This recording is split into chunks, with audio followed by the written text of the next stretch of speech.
Now, from KSPW Studios, it's Feedback at 5 with Teresa Wright. Hi, I'm Teresa and welcome to Feedback at 5. Most of you have probably heard of Pilates, but I bet you haven't heard of TheraPilates. Well, today we're going to talk about that and tell you why it's important, particularly if you suffer from certain medical conditions. Let me introduce my guests who are here, who are going to tell us all about TheraPilates. First of all, sitting in the center there is Sherry Butts, and Sherry is a physical therapist, and on the end is Gina Enriquez, who is a certified trainer. So I want to thank both of you, and I think, you know, I mean, if we haven't taken a Pilates class, we've probably seen an infomercial, you know, Marzi Windsor and all of that about Pilates. But this is different, and I want you to tell me, first of all, let's start with the basics. What is Pilates? How did this come about, Pilates? Do you want to start, Sherry? Sure. Pilates is a system of exercise that was designed in the early 1920s by a man named Joseph Pilates.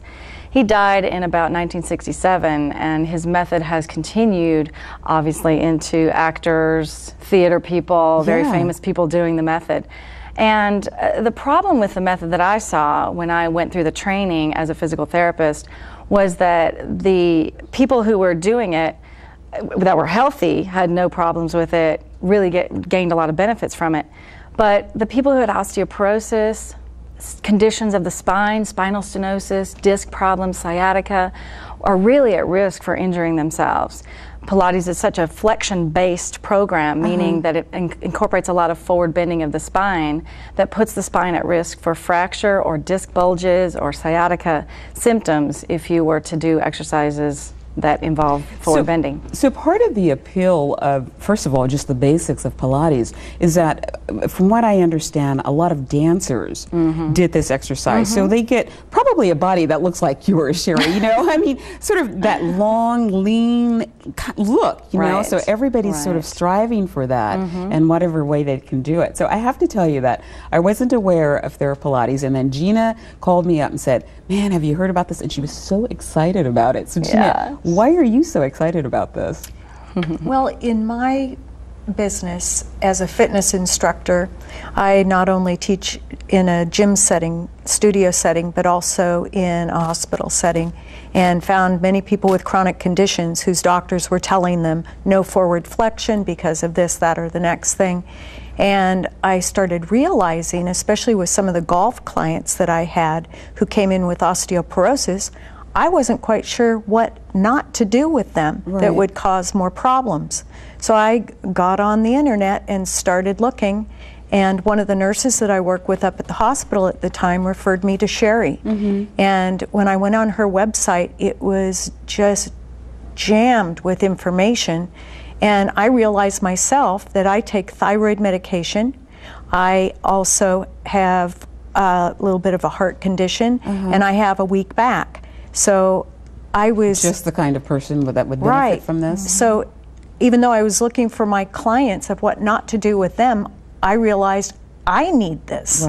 So I started going over to Capitola Community Center to Sherry's bone building classes, and have learned a great deal about it, and am now teaching some classes myself at Evolution.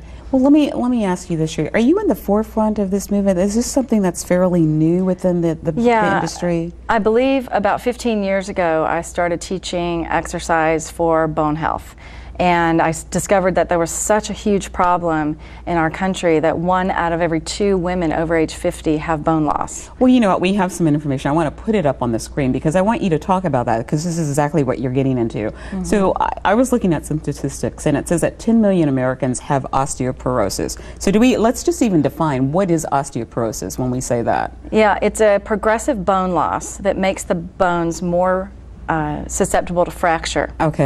So you can cough or sneeze, bend forward to pick up the dog bowl, and have a fracture. So out of, you know, we saw it on the screen, it said 10 million, but then on top of that 10 million, they're saying that there's an additional 34 million people who have osteopenia. So tell me what that is. That's a bit confusing to people Yes. sometimes. Osteopenia is about 10 to 15% bone loss, whereas osteoporosis is getting more in the 20 to 25% bone loss range. Does one lead to the other? I mean, is Yeah, it sort of a progression to the yes, osteopenia? If you so, have that, you should be concerned. Right. Osteopenia is your first warning sign that you need to be looking at your bone health. Okay, and then you started to go into this. As a result of all of that, then you start getting fractures. And so we're Right. talking about, what, 1.5 million Americans suffer some sort of fracture at some point. Right. Right. In their lifetime. Right. Yeah. They're at huge risk for fracture as they get older. And it's not just an old person's disease. Well, that's what I want to ask you, because Yeah. you see here, we're talking about, it says 1 in 2 women and it says 1 in 4 men over the age of 50 will suffer from this. But you're saying that young people should be concerned about this too. Why? Absolutely. You build most of your bone before age 20. You reach your peak between age 25 and 35. Okay. So you'll never have more bone than you had at your peak. So some people say that you can't build bone when you get older, but you Right. actually can. But you'll never gain more bone than you had at your peak. Okay, so the result of what we want to do today, and before we end this program, you're actually going to show what, Gina, what you call bone building classes, some things that Right. people can do to strengthen themselves. So let me, before we go into that, there's one more statistic I want to put up, and then we start talking about hip fractures and and what happens. I mean, 1 in 5 people end up permanently in nursing homes as a result of that, and then people on bed rest, they end up losing 1% of their bone density. Exactly. And some of the research on that came from the NASA program where astronauts went up in space, where there's a gravity eliminated environment, and came back and began to have fractures and noticed that they had low bone density and were much more fracture prone. And so we also noticed that people who are sedentary, who don't get enough bone building and stimulating exercise, are more prone to fractures as well. Okay, so obviously then you want to do something about that. So let's start with what you have on the table here. Tell me what we're looking at in terms of the spine, and what is it that you want to demonstrate with this? So if we look at the spine, when they do a bone density report And on tell someone, people- or a bone yeah, density okay. study on someone, All right.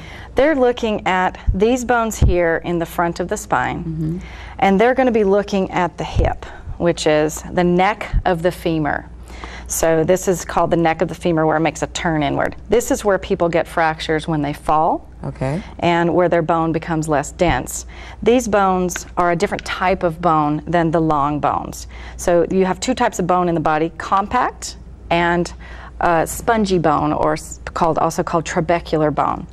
These bones here, or some people call it the front of the backbone, they are prone to fracture when there's bone loss, when someone forward bends and bends over to pick something up. Okay. And they sneeze, cough, round their back, do crunches at the gym. Yes. So rounded Yes. back exercises at the gym, laying on your back and lifting your head up.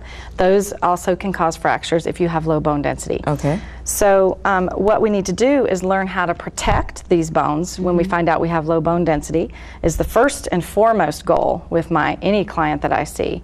And then the next goal is, how do we build bone there? Okay. So those are the bones we want to think about protecting. So tell me what the red flags are. Like, somebody should go in and why, when are they at the point where they say, you know what, I think I need a bone density test? Yeah. Because you're not going to know any of this unless you have a bone density Right, test, correct? right. So what are the red flags, and when should somebody go and say, hey, I think I need this? Because some doctors may not test you, or insurances may not pay if you're not over a certain age, right? That's right.